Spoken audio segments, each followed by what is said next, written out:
Assalamualaikum warahmatullahi wabarakatuh. Ila hadratin Nabi Sayyidina Muhammadin sallallahu alaihi wasallam wa ala alihi wa sahbihi al-kiram wa li jami'il muslimin wal muslimat wal mu'minin wal mu'minat. Bismillahi lahumul Fatihah. A'udzu billahi minasy syaithanir rajim. Bismillahirrahmanirrahim. Alhamdulillahi rabbil alamin. Ar-Rahmanir Rahim. Maliki yaumiddin. Iyyaka na'budu wa iyyaka nasta'in. Ihdinas siratal mustaqim. Siratal ladzina an'amta 'alaihim ghairil maghdubi 'alaihim waladdallin.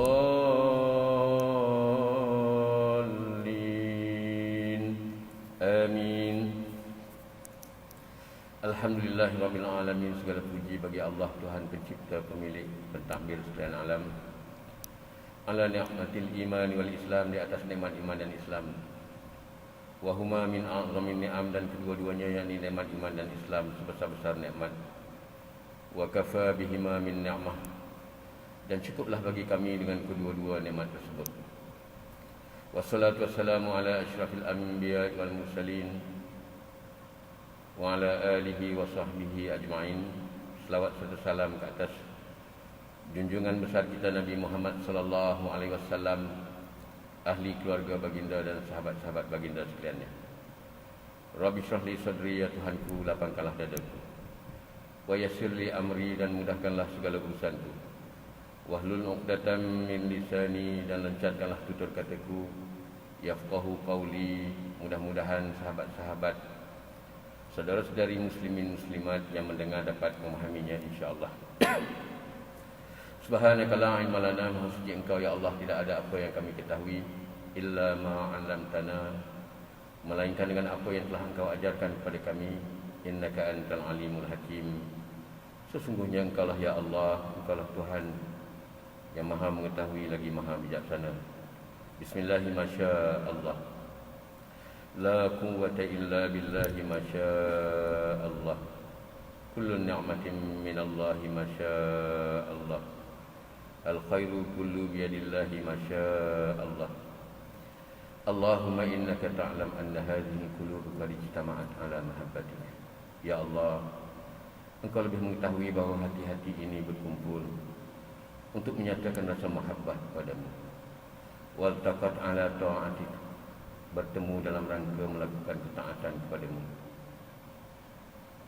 Wa ta'ahadat ala da'watik, bersama memikul beban dakwahmu.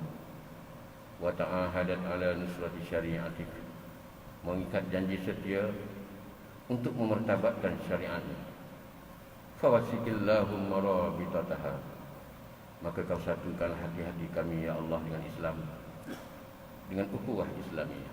Wa adimudaha, teguhkan dan eratkanlah kesepahaman dan kasih sayang di antara kami. Wahdiha subulaha, dan tunjukkanlah kami ke jalanmu yang lurus. Wamla'ha binurikal ladzi la yahbu, dan sinarlah hati kami dengan pancaran rabbanimu yang tidak kunjung malap.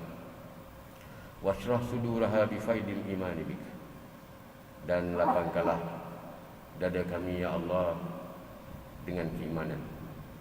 Wa jamilit tawakkuli wa ahyiha bima'rifatik, dan kurniakanlah kepada kami keindahan tawakal kepadamu, dan kurniakanlah kepada kami makrifah kepadamu dengan makrifah yang betul. Wa amitha syahadati fi sabilik, dan sekiranya Engkau takdirkan mati buat kami ya Allah, kami mohon kepadamu, matikanlah kami sebagai syuhada di jalanmu, mati husnul khatimah, mati yang indah. Amma ba'd. Alhamdulillah, sama-sama kita merafakkan kesyukuran kepada Allah Subhanahu wa taala, kerana dengan limpah dan keizinan daripada Allah Subhanahu wa taala kita dipertemukan oleh Allah Subhanahu wa taala, dikumpulkan di Masjid Munawarah ini. Sama-sama kita menunaikan solat fardu maghrib secara berjemaah, dan di antara menanti waktu isyak, kita gunakan sedikit masa ini untuk bicara sedikit daripada ilmu Allah Subhanahu wa taala. Mudah-mudahan ianya memberi manfaat kepada kita, memberi kekuatan kepada kita untuk meneruskan kehidupan yang penuh dengan pancaroba ini, yang penuh dengan dugaan, penuh dengan mehnah dan perenah, terutama sekali di zaman kita ini. Allahumma salli ala sayyidina Muhammad wa ala ali sayyidina Muhammad. Begitu juga pada sahabat-sahabat yang sedang mengikuti melalui FB Live Masjid Munawarah. Tolong like dan sebar-sebarkan, insya-Allah mudah-mudahan memberi manfaat kepada kita semua, sama-sama kita bergosip pahala. Allahumma salli ala sayyidina Muhammad wa ala ali sayyidina Muhammad. Ayuhal ikhwan wal akhwat muslimin muslimat yang dirahmati Allah Subhanahu wa taala, kita terus bicara kita dalam buku ataupun kitab La Tahzan, jangan bersedih. Jangan sedihlah hidup atas dunia ni. Walaupun hari ni orang tak ramai kan, nampak, tak payah sedih. Kadang-kadang teringat filem Piramli. Ingatlah filem Piramli yang bomoh. Sejak jadi bomoh ni tak pernah lagi dapat RM100. Kadang-kadang RM10, kadang-kadang RM5. Kalau hujan langsung. Kuliah pun macam tu juga. Biasa-biasa tak ada apa-apa event, 200 orang lebih. Kalau ada event bola sepak, 100 orang lebih. Ni kalau macam ni waktu musim cuti sekolah, hari Minggu pula, kurang daripada 100. Kalau hujan, kurang daripada 50. Tapi jangan bersedih. La tahzan, don't worry. Kerana Allah tidak melihat semua itu. Yang Allah melihat ialah qulubikum wa a'malikum, hati kamu dan amal kamu. Allahumma salli ala sayyidina Muhammad wa ala ali sayyidina Muhammad. Ayuhal ikhwan wal akhwat muslimin muslimat yang dirahmati Allah Subhanahu wa taala, kata Dr. Aid, malam ni kita tengok satu tajuk lagi, berakhlak baiklah pada siapa sahaja. Akhlak yang baik itu adalah kebahagiaan tersendiri, sedangkan akhlak yang buruk adalah malapetaka dan bencana. Allahumma salli ala sayyidina Muhammad wa ala ali sayyidina Muhammad. Ayuhal ikhwan wal akhwat muslimin muslimat yang dirahmati Allah Subhanahu wa taala, apabila kita mengatakan kita ini orang Islam, saya ini Muslim, saya ini Islam, maka di sana ada 3 tiang yang perlu kita tegakkan, 3 tiang yang perlu kita kukuhkan untuk membangunkan diri kita sebagai individu Muslim sejati. Iaitu bila kita kata kita saya Muslim, saya mestilah Muslim di sudut akidah. Yang keduanya, saya mestilah Muslim di sudut ibadah. Yang ketiganya, saya mesti Muslim di sudut akhlak. Jadi malam ini kita bincang salah satu daripada tiang itu, iaitu saya mesti Muslim di sudut akhlak. Yang Dr. Ain kata akhlak ini merupakan perkara yang penting. Buatlah baik, akhlak baiklah dengan semua orang, insya-Allah kamu akan bahagia, kamu tidak akan bersedih. Malah akhlak merupakan tunjang ataupun matlamat utama kepada agama Islam itu sendiri. Seperti mana sabdaan Nabi baginda sallallahu alaihi wasallam, innama bu'istu liutammima makarimal akhlak. Sesungguhnya aku ini diutuskan untuk menyempurnakan akhlak manusia. Allahumma salli ala sayyidina Muhammad wa ala ali sayyidina Muhammad. Ayuhal ikhwan wal akhwat muslimin muslimat yang dirahmati Allah Subhanahu wa taala. Kata baginda Rasulullah sallallahu alaihi wasallam, mahukah kalian aku beritahu kepada kalian tentang siapa di antara kalian yang paling aku cintai dan paling dekat kedudukannya denganku kelak pada hari kiamat? Yakni orang di antara kalian yang paling baik akhlak. Baginda Rasulullah tanya dan baginda Rasulullah jawab sendiri untuk mengajar sahabat-sahabat. Jadi orang yang paling dekat dengan baginda Rasulullah sallallahu alaihi wasallam di negeri akhirat pada hari kiamat nanti ialah orang yang baik akhlaknya. Allahumma salli ala sayyidina Muhammad wa ala ali sayyidina Muhammad. Ayuhal ikhwan wal akhwat muslimin muslimat yang dirahmati Allah Subhanahu wa taala, dan benar ucapan baginda Rasulullah sallallahu alaihi wasallam sehingga Allah sendiri yang mengiktirafkan baginda Rasulullah sallallahu alaihi wasallam dalam surah Al-Qalam ayat 4. A'udzubillahi minasyaitonir rajim. Wa innaka la'ala khuluqin 'azim. Dan sesungguhnya kamu wahai Muhammad benar-benar berbudi pekerti yang agung. Dan Ummul Mukminin Aisyah radhiyallahu anha menjelaskan sifat Rasulullah sallallahu alaihi wasallam, akhlaknya adalah Al-Quran. Allahumma salli ala sayyidina Muhammad wa ala ali sayyidina Muhammad. Ayuhal ikhwan wal akhwat muslimin muslimat yang dirahmati Allah Subhanahu wa taala. malah akhlak merupakan buah kepada keimanan. Hari ini kita tengok pagar-pagar akhlak untuk menderap di hadapan mata kita. Satu-satu akhlak manusia dicabut di hadapan mata kita.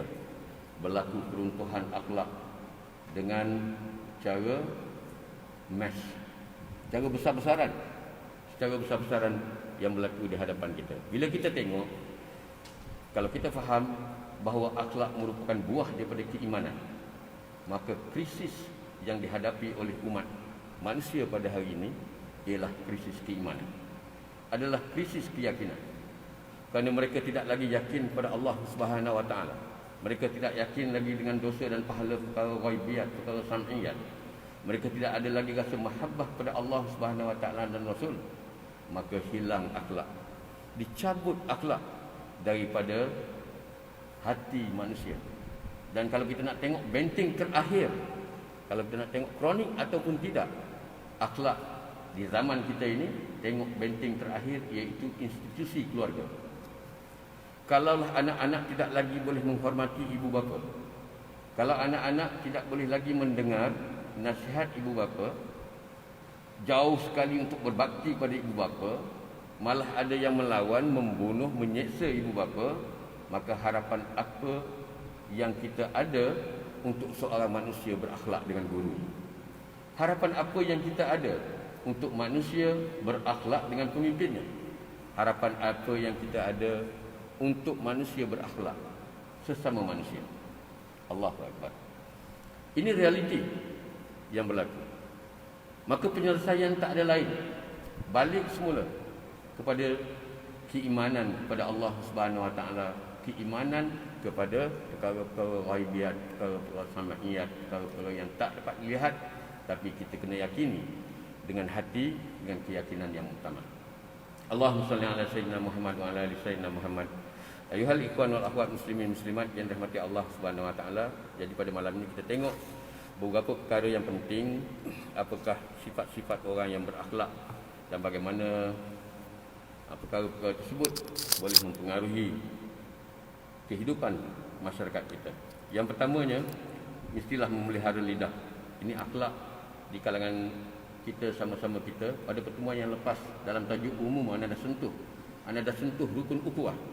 Bagaimana baginda Rasulullah SAW membina masyarakat daripada masyarakat jahiliah kepada masyarakat yang diiktiraf oleh Allah Subhanahu Wa Taala, mencipta tamadun yang dikagumi dan diikuti sehingga hari ini dalam hanya masa 23 tahun kerana ukhuwah. Kerana tidak ada buruk sangka, kerana tidak ada prasangka yang buruk di antara sesama Islam, maka semua orang boleh memberi tumpuan yang satu, iaitu membangun bersama-sama dengan Islam. Tapi hari ini penuh dengan buruk sangka, iri hati, hasad, dengki apa semua. Maka manusia memberi tumpuan apa yang ada dalam hati dia, apa yang dia hendak. Maka matlamat, kesatuan matlamat tak ada. Kesatuan matlamat tak ada. Anak kata tidak ada kesatuan matlamat kerana tidak ada wahdatul fikri, tidak ada kesatuan fikiran. Tidak ada kesatuan fikiran kerana tidak merujuk kepada satu sumber, iaitu Al-Quran dan hadis. Allahumma salli ala sayyidina Muhammad wa ala ali sayyidina Muhammad. Ayuhal ikhwan wal akhwat muslimin muslimat yang dirahmati Allah Subhanahu Wa Taala. Jadi yang pertamanya, sebagai orang Islam yang mengaku Islam, saya mesti muslim di sudut akhlak, saya mesti memelihara lidah. Seorang muslim mestilah memelihara lidahnya daripada menutur kata-kata yang tidak berfaedah, perbualan-perbualan yang buruk dan kotor, percakapan-percakapan kosong, mengumpat keji dari mengadu domba. Imam Nawawi rahimahullah ta'ala mengatakan, ketahuilah seorang mukallaf itu sewajarnya menjaga lidahnya dari sebarang percakapan kecuali percakapan yang menghasilkan kebaikan. Apabila bercakap dan berdiam diri adalah sama sahaja hasilnya, maka mengikut sunnahnya adalah lebih baik berdiam diri, kerana percakapan yang diharuskan mungkin membawa kepada yang haram ataupun makruh. Kejadian demikian telah banyak berlaku, tetapi kebaikan darinya adalah jarang. Jadi sebagai orang Islam yang belajar, yang mengaji, yang faham, maka hendaklah kita memelihara lidah. Panduan dalam memelihara lidah ni, bila kita nak keluarkan perkataan kita nak bercakap, maka kita buat judgement dulu. Fikir dulu. Aku cakap ni beri manfaat ke mudarat? Senang je dalam Islam. Fikirkan. Yang mudarat tinggal, ambil yang manfaat. Tapi seperti mana yang dikatakan tadi, kalau cakap tu tak mendatangkan mudarat, tapi tak mendatangkan manfaat, diam lebih baik. Apatah lagi kita mengeluarkan perkataan yang boleh melukakan hati orang, yang boleh meruntuhkan keharmonian masyarakat, yang boleh menambahkan api kebencian, api kemarahan, perbezaan dibesar-besarkan, maka ini lagi-lagilah kena tinggalkan. Baginda Rasulullah SAW berpesan terang-terang kepada kita. Kita dah dengar banyak kali ustaz-ustaz sampaikan, man kana yu'minuna billahi wal yaumil akhir falyakul khairan aw liyasmut. Barang siapa yang beriman kepada Allah dan hari akhirat, hendaklah dia berkata yang baik ataupun diam. Fikir-fikir tengok, tak ada benda yang baik nak cakap, diam. Fikir-fikir tengok, baca dalam grup, baca dalam grup WhatsApp, darah mula naik kan, gelegak je kan. Kita pun rasa nak tulis. Bila kita nak tulis tu, fikir, tulisan ini manfaat ke mudarat? Tulisan ini boleh membangun masyarakat ataupun meruntuhkan masyarakat? Kalau jawapannya negatif, stop. Diam lebih baik. Jangan menulis. Buat apa kita nak buang masa untuk dapatkan dosa? Biarlah kita habis masa, habis tenaga, habis harta benda, tapi dapat pahala di sisi Allah Subhanahu Wa Taala. Itu orang bijak. Jadi anda berpesan pada diri anda sendiri. Ini banyak ni. Lidah ni merupakan senjata yang paling ampuh untuk meruntuhkan masyarakat. Sebab itu musuh-musuh kita tahu. Dia dah lama dah channelkan kehidupan kita supaya kita hidup dengan cara mereka. Bila hidup dengan cara mereka, lalu dia keluarkan teknologi. Dulu lidah satu dalam mulut, sekarang lidah ada dua. Satu di dalam mulut, satu di tapak tangan. Keruntuhannya berganda-ganda dalam masa 1 saat, 2 saat. Habis. Boleh menyebabkan keruntuhan. Kita tengok di hadapan mata kita sendiri. Sebab itu dalam Islam mesti jaga, gunakan lidah untuk perkara-perkara yang betul. Kalau guna pada perkataan yang tempat-tempat yang salah, tengok kerosakannya terlalu besar. Allahumma salli ala sayyidina Muhammad wa ala ali sayyidina Muhammad. Ayuhal ikhwan wal akhwat muslimin muslimat yang dirahmati Allah Subhanahu wa taala. Sebenarnya banyak dari hadis-hadis Rasulullah yang menerangkan keburukan dan bencana lidah ke atas yang empunya diri. Wa hal yakubbun nas finnar ala wujuhihim illa hasaidul sinatihim. Tidaklah dihumban muka manusia ke dalam neraka itu sebagai hasil tuaian, yakni hasil jelek lidahnya. Riwayat Tirmizi, yazbillah min dzalik. Rasulullah sallallahu alaihi wasallam juga bersabda, laisal mu'minu bit-ta'ani walal li'an walal fahishal badhi'an. Bukanlah ia seorang muslim ataupun mukmin jika ia suka menuduh, suka melaknat, bercakap kotor dan keji. Sabda baginda Rasulullah sallallahu alaihi wasallam lagi, man kasura kalamuhu kasura saktuh, wa man kasura saktuhu kasurat dhunubuh, wa man kasurat dhunubuhu kanatin naru aula bih. Siapa yang bercakap banyak, banyaklah kesalahannya. Siapa yang banyak kesalahannya, banyaklah dosanya. Dan siapa yang banyak dosanya, api nerakalah paling layak untuk dirinya. Wa yazbillahi min dzalik. Kita nak beratur kan, nak beratur panjang, bayar saman. Sekarang musim orang beratur panjang kan, bayar saman. Apa sebab ada diskaun 80% kan. Kita nak beratur tengah-tengah panas 2 jam, 3 jam pun masa tak sanggup kan. Tak sanggup. Jangan sanggup nak masuk dalam neraka walaupun 1 saat, walaupun 2 saat, kita tak mau masuk. Kita tak mau masuk dalam neraka. Jadi jangan cari jalan, cari perkara-perkara yang boleh menyerumuskan kita ke dalam api neraka. Tengok orang tua-tua kita dulu kan, bila dia cerita musim Jepun, dia kata janganlah korang cari hal, janganlah buat. Kami dah rasa dulu masa Jepun dulu, makan ubi kayu, nasi campur dengan ubi ara, nasi campur dengan pisang. Serik dia, tak mau kembali ke zaman Jepun. Itu baru macam tu je neraka Allah Subhanahu Wa Taala. Astaghfirullahalazim. Bukan begitu seksanya, memang tak akan tertanggung. Jadi jangan mudah-mudah senang-senang nak mencampakkan diri ke dalam api neraka, sedangkan kita boleh mengelaknya, sedangkan kita tahu bagaimana untuk mengelaknya. Jadi sama-samalah kita ingat pesanan daripada baginda Rasulullah sallallahu alaihi wasallam dan juga Allah Subhanahu wa taala. Kemudian bersifat lemah lembut dan sabar. Di antara sifat-sifat yang paling ketara yang wajib tertanam di dalam diri seorang muslim ialah sifat sabar dan lemah lembut, kerana kerja-kerja untuk Islam akan berhadapan dengan perkara-perkara yang tidak menyenangkan. Malah jalan dakwah sememangnya penuh dengan kepayahan, penyiksaan, penindasan, tuduhan, ejekan dan persendaan yang memalukan. Semua halangan-halangan ini sering dihadapi oleh para petugas amal Islami, sehinggalah himmah mereka menjadi pudar, gerakan menjadi lumpuh, malah mereka mungkin terus berpaling meninggalkan medan dakwah. Dan keterangan ini jelas, tugas dan tanggungjawab seorang pendakwah adalah satu tugas yang amat sukar. Tadi di permulaan tadi anda baca doa kan, doa Rabitah namanya. Kami bertemu untuk memikul beban dakwah. Jadi disebut di sini pendakwah. Kita orang Islam ni sebagai pendakwah. Setiap orang daripada kita tak boleh lepas daripada dakwah, daripada mempromosi Islam. Kita jurujual untuk Islam. Setiap diri mengikut kemampuan, mengikut kapasiti, mengikut ilmu yang ada pada diri masing-masing. Pendeknya, kita semua pendakwah.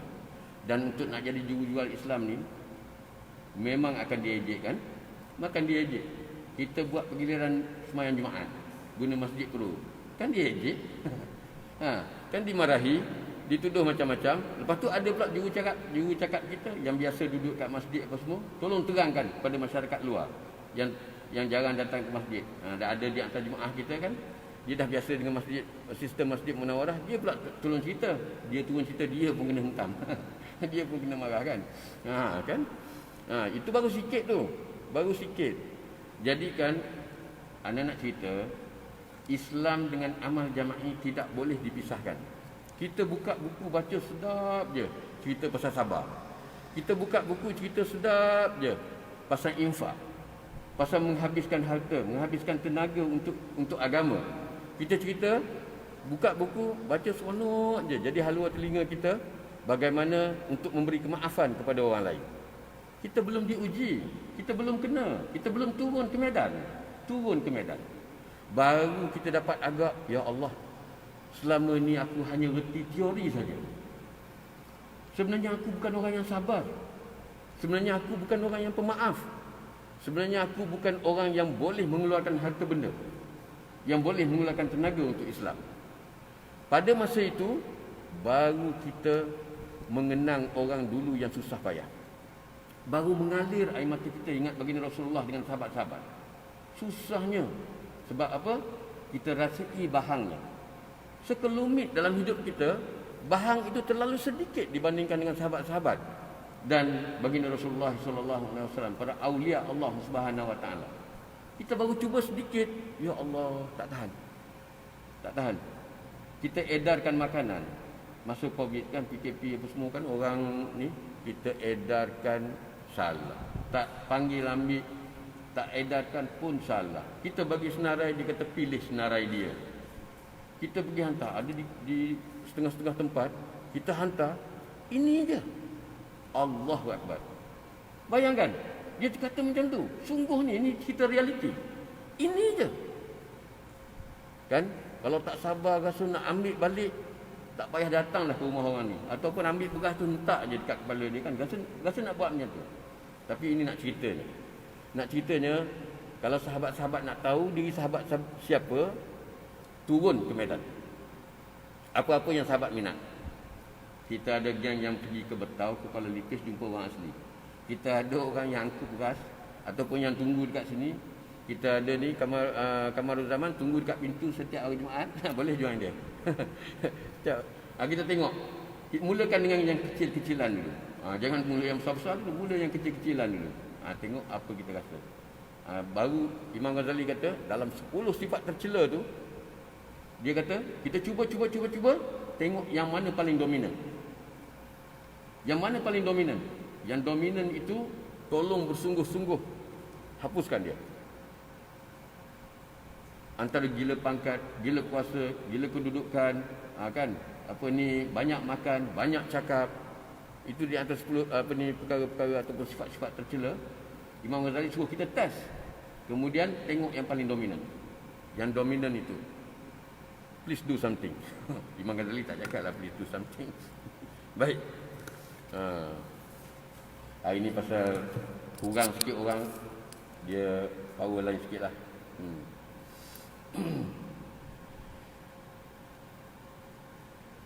Ia bertanggungjawab menyampaikan, ini pendakwah, menyampaikan dakwah kepada seluruh lapisan manusia yang berbeza kebiasaan, taraf pemikiran dan tabiatnya.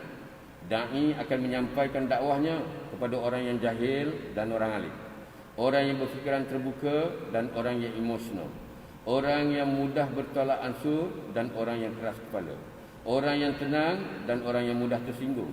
Oleh yang demikian, ia wajib menyampaikan dakwah kepada semua golongan itu sesuai dengan kadar kemampuan penerimaan akal mereka. Ini kan firman Allah Subhanahu wa taala, ud'u ila sabili rabbika bil hikmati wal mau'izatil hasanah. Serulah ke jalan Tuhanmu dengan penuh hikmah dan contoh teladan yang baik. Kita nak jadi pendakwah yang baik ni, nak dapat hikmah dan contoh teladan yang baik itu, pertama sekali kena ada ilmu. Mengaji mesti lama. Kata Imam Syafi'i, mengaji ni tak akan dapat ilmu melainkan dengan 6 perkara. Tapi perkara yang paling penting sekali adalah perkara yang ke-6, litulu zaman, iaitu masanya panjang. Kalau mengaji start setahun 2 tahun je, kita tak dapat konteks dia lagi. Mengaji berpuluh-puluh tahun. Dalam mengaji kita cuba beramal dan sebagainya, maka baru kita tahu tak semua perkara yang betul kita boleh cakap. Dan ada kalanya perkara itu betul tapi masanya tak sesuai. Ada kalanya perkara itu betul, golongannya tak sesuai. Jadi sebagai pendakwah kena tahu apa yang betul, apa yang salah, disepadankan, disesuaikan dengan wakil setempat, disesuaikan dengan suasana semasa. Pendakwah yang bijak ni dia mesti kena tengok husnu qiraatiz zuruf, bijak membaca suasana semasa. Jadi dengan itu kita boleh jadi pendakwah yang bil hikmah wal mau'izatil hasanah, insya-Allah. Baik. Allahumma salli ala sayyidina Muhammad wa ala ali sayyidina Muhammad. Dan di antara akhlak yang baik yang perlu kita bangunkan untuk diri kita menjadi Muslim yang benar-benar berkualiti, Muslim sejati yang mampu dicontohi oleh orang lain, iaitu bersifat benar dan jujur. Seorang Muslim itu mestilah bersifat benar dan tidak berdusta, berkata benar sekalipun kepada diri sendiri kerana takut kepada Allah dan tidak takut kepada celaan orang. Sifat dusta adalah sifat yang paling jahat dan hina. Malahan ia menjadi pintu masuk pada tipu daya syaitan. Seorang yang memelihara dirinya dari kebiasaan berdusta berarti ia memiliki pertahanan dan benteng yang dapat menghalang dari was-was syaitan dan lontaran-lontarannya. Berhati-hati dan memelihara diri dari sifat dusta akan menjadikan jiwa seorang itu mempunyai pertahanan dan benteng yang kukuh menghadapi hasutan dan tipu daya syaitan. Dan dengan demikian, jiwa seorang akan sentiasa bersih, mulia dan terhindar dari tipu daya syaitan. Sebaliknya, sifat dusta meruntuhkan jiwa dan membawa kehinaan kepada pribadi insan. Lantaran itu, Islam mengharamkan sifat dusta dan menganggapkan sebagai satu penyakit dan penyakit-penyakit dari penyakit-penyakit yang dilaknat. Jadi salah satu lagi, bila kita kata kita mengaku kita orang Islam, kita mestilah Islam ataupun Muslim di sudut akhlak, dan akhlak yang baik yang perlu kita paparkan di tengah-tengah masyarakat, yang perlu kita miliki, yang perlu ada pada diri kita sebagai seorang Islam ialah bersifat benar dan jujur. Jangan bohong, jangan dusta. Ajaran sesat yang jadi banyak-banyak tu, yang umat Islam ini baginda Rasulullah SAW kata berpecah pada 73 golongan, hanya satu golongan masuk syurga, asalnya sebab ketua-ketua mereka berbohong, ketua-ketua mereka berdusta. Kalau kita tengok sejarah firqah-firqah yang menyeleweng daripada ahli sunnah wal jamaah, Semuanya ditaja oleh pemimpin-pemimpin yang berbohong, yang berdusta. Tak ada hadis, direka hadis. Tak ada nas, direka nas. Sebab dendam, sebab marah, lalu dusta. Cari pengaruh dengan cara berdusta. Maka berpecah, jadi banyak firqah. Kita hari ini pun jadi banyak firqah. Lagi tambah daripada 72 tu, pecah-pecah lagi tambah. Kerana apa? Kerana tadilah krisis keyakinan, krisis keimanan yang dihadapi oleh orang hari ini hingga dia tidak berakhlak sama manusia. Yang penting dia dapat apa yang dia nak, jalan tak penting. Sedangkan Islam amat mementingkan cara, kaedah bagaimana kita mendapat matlamat tersebut. Dia mesti kena ikut syariat, tak boleh ikut akal fikiran kita yang singkat. Hari ini tengok orang guna, ana cerita terang-terang, kita amalkan di hari ini, di dunia hari ini, politik persepsi. Politik persepsi ini macam mana? Ialah dengan meyakinkan masyarakat awam, membentuk persepsi bahawa kami betul, dia salah. Ini politik persepsi. Bila kita guna cara berdakwah ataupun berpolitik menggunakan politik persepsi, maka matlamat menghalalkan cara. Berdusta menjadi kebiasaan. Fitnah menjadi senjata. Lalu orang terpengaruh dengan persepsi yang dicipta oleh mereka. Masyarakat terpengaruh, lalu menyokong mereka. Bila sokong-sokong, lepas dah menang, baru kita tahu the true colours. Nampak tak bahaya? Benarlah Islam yang dibawa oleh baginda Rasulullah SAW.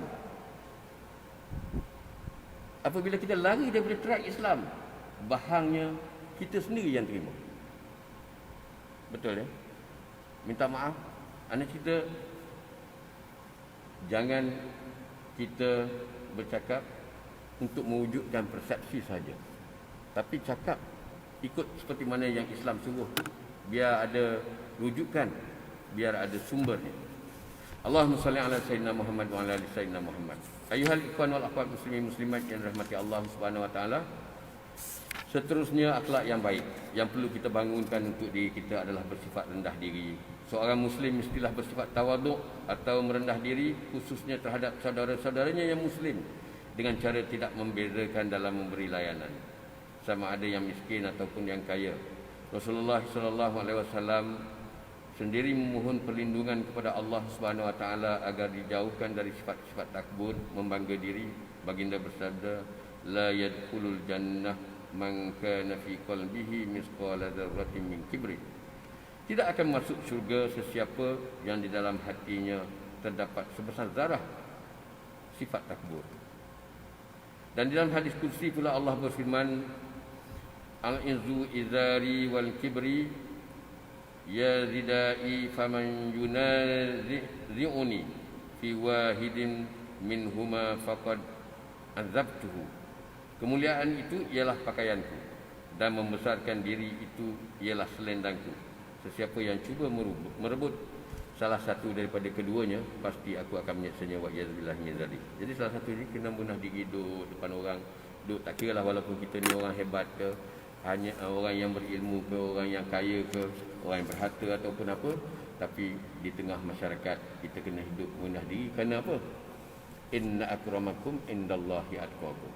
Orang yang paling mulia di sisi Allah Subhanahu wa taala di kalangan kamu ialah orang yang paling bertakwa. Kalau kita bertakwa, kita mulia di sisi Allah Subhanahu wa taala. Allah tak pandang pun harta kita. Kalau kita kaya lagi daripada Jeff Bezos ataupun daripada Tesla bos tu nama apa? Elon Musk. Elon Musk. Kalau kita kaya lagi daripada Elon Musk dan Jeff Bezos pun, Allah nak buat apa? Allah tak bangga pun dengan itu. Allah tak heran pun. Kerana Allah Subhanahu wa taala yang kita sering ulang-ulangi, ciri ketuhanan itu ada dua. Satu al-ghina, nombor dua al-iftiqar. Kaya mutlak, kaya yang tidak ada tolok bandingannya, tidak ada tandingannya, dan semua makhluk berhajat kepada Allah Subhanahu wa taala. Allah tak pandang pun kekayaan kita. Yang Allah pandang apa yang ada dalam hati kita. Sebab itu Allah kata, orang yang ada sifat riak, sifat takbur, sifat sombong ni pasti aku akan siksanya. Wa yazubillah min zalik. Kita nak seksa apa? Kita nak sombong apa? Sebab kita bukan pemilik, malah kita dimiliki. Pemilik mutlak alam ini adalah Allah Subhanahu Wa Taala. Bila kita bincang sifat 20 wujud, di sana dibicarakan tentang tingkatan wujud. Wujud Allah Subhanahu Wa Taala, wujud hakiki. Wujud kita wujud majazi. Bila wujud majazi, masa wujud kita diwujudkan oleh Allah Subhanahu Wa Taala. Allah Khaliq, kita makhluk. Allah pencipta, kita yang dicipta. Allah Tuan, kita hamba. Allah Tuan, kita barang. Tengok barang, mikrofon, kipas, handphone, apa semua. Siapa yang tentukan fungsinya? Pencipta dia. Siapa yang memiliki intellectual properties? Patent untuk iPhone. Tentulah Apple yang memilikinya. Kan? Harta intelek. Pemiliknya. Siapa yang menggunakannya? Pemiliklah, kita semua guna. Bila berfungsi, kita guna dia. Terus guna. Kalau tak berfungsi, kita masuk dalam tong sampah. Kita masuk dalam tong sampah tu, adil ke tak adil? Adil lah.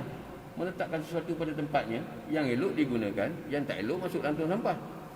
Maka manusia yang ikut fungsi yang ditetapkan oleh Allah Subhanahu Wa Taala dimasukkan ke dalam syurga.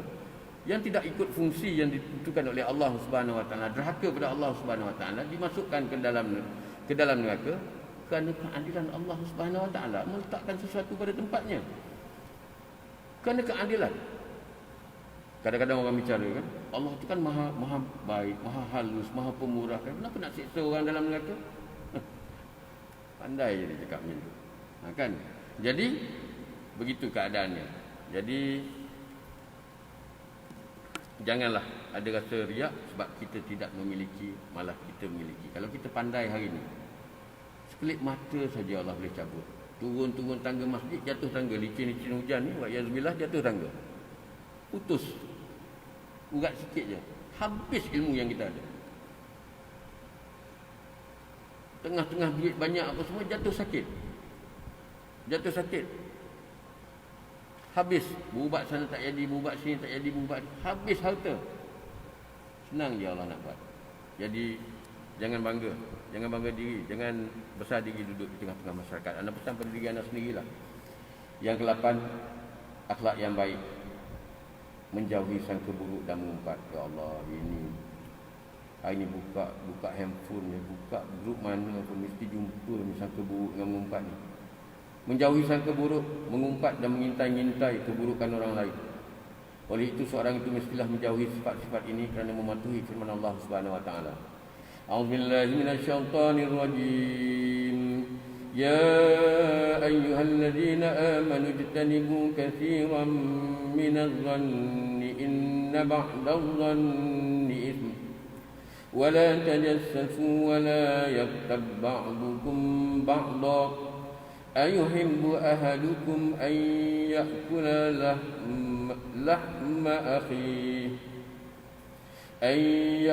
lahma akhihi maytan fakarihtumuh wattaqullaha innallaha tawwabur rahim.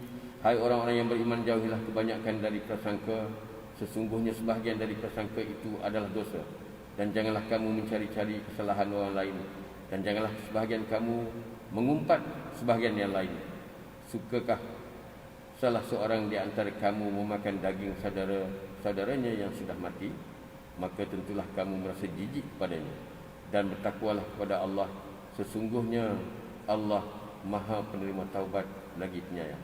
Dan firman Allah Subhanahu Wa Taala lagi, A'udzubillahi minasyaitonirrajim. وَالَّذِينَ يُؤْذُونَ الْمُؤْمِنِينَ وَالْمُؤْمِنَاتِ بِغَيْرِ مَا اكْتَسَبُوا فَقَدِ احْتَمَلُوا بُهْتَانًا وَإِثْمًا مُبِينًا. Dan orang-orang yang menyakiti orang-orang mukmin dan mukminat tanpa kesalahan yang mereka perbuat, maka sesungguhnya mereka telah memikul kebohongan dan dosa yang nyata. Dan Rasulullah sallallahu alaihi wasallam bersabda yang mafhumnya, wahai golongan yang beriman dengan lidahnya sahaja, sedang iman belum memasuki hatinya, janganlah kamu mengumpat orang-orang Islam yang lain, dan janganlah kamu mengintai-intai keburukan mereka, kerana sesiapa yang mengintai-intai keburukan saudaranya, Allah akan membongkar keburukannya sekalipun ia berada di dalam rumahnya. Wa iyyazubillah min dzalik. Jangan mengintai-intai keburukan orang, jangan mengumpat orang apa semua. Kita mesti rasai bagaimana sakitnya diumpat, bagaimana aibnya diejek ataupun disebut-sebut tentang kelemahan kita. Kita dah sebut dah pada pertemuan yang lepas, salah satu rukun ukhuwah ialah ta'aruf. Kita kenal jasadiah, kita kenal nafsiyah. Kita kenal perangainya, kita kenal kelemahannya, kita kenal kekuatannya. Tapi bila kita kenal kekuatan, kelemahan sahabat-sahabat kita, bukan kita gunakan kelemahan dia untuk kita serang dia, tapi kita guna untuk menutup aibnya. Ini orang yang berakhlak. Tapi hari ini orang sengaja mengintai-ngintaikan kelemahan orang, sebab dia nak serang orang tu. Sengaja dia cari. Ini orang yang duduk di atas, yang disanjung-sanjung, yang dikatakan pemimpin, tapi begitu rendah akhlak. Tak layak sepatutnya duduk di meja pemimpin, tak layak, kerana akhlaknya rendah. Orang cari kelemahan orang lain untuk ditutup, untuk diperbetulkan. Kita ambil kebaikan orang lain, kita buang kelemahan kita. Duduk dalam jemaah, akhirnya kebaikan disatukan, kekuatan disatukan. Maka itu yang 23 tahun settle. Kita 1400 tahun lebih ditinggalkan, makin teruk kan. Allahumma shalli ala sayyidina Muhammad wa ala ali sayyidina Muhammad. Ayuhal ikhwan wal akhwat muslimin muslimat yang dirahmati Allah Subhanahu wa taala. Yang ke-9. Haji Mat, lama lagi tak? Berapa? 30% ada. Okey, yang ke-9 bersifat pemurah. Seorang muslim mestilah bersifat pemurah, sanggup berkorban dengan jiwa dan harta bendanya ke jalan Allah Subhanahu wa taala. Dan yang terakhir ini penting, qudwah hasanah. Selain dari sifat-sifat yang disebut di atas, seorang muslim mestilah menjadikan dirinya contoh ikutan yang baik kepada orang ramai. Segala tingkah lakunya adalah menjadi gambaran kepada prinsip-prinsip Islam serta adab-adabnya. Itulah yang kita hilang hari ini. Kenapa orang tak tertarik dengan Islam?